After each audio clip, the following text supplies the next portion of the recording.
kartona! Olo, hoću da mi kupiš Mercedes-Benz. Rećeš da te prijavim, vozi me do mora. Ja uvijek vozim sam i nikad ne primam nikog. Je ti to jasno? Šta ti uopšte voziš? Kamion. Mislim, šta prevoziš, čoveče? A to?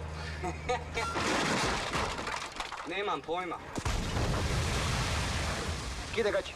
Taj film, boga mi neš gledat. Ajde, vidimo. Dobro.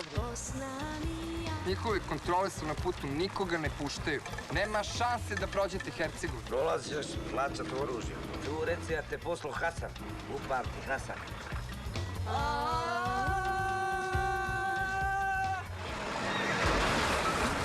Sreća da je već bio mrtav. Gdje je tu sreća džogati u mene? Budete poslo ga cobe.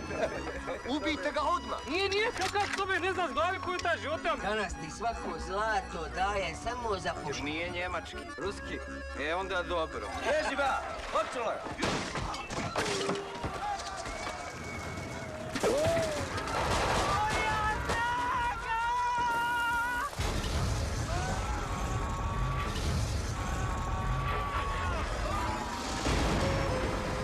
Koje je boje kamion? Ne znam, ja sam daltonista. Ne vidim boje, sve mi crno-bijelo. Majke!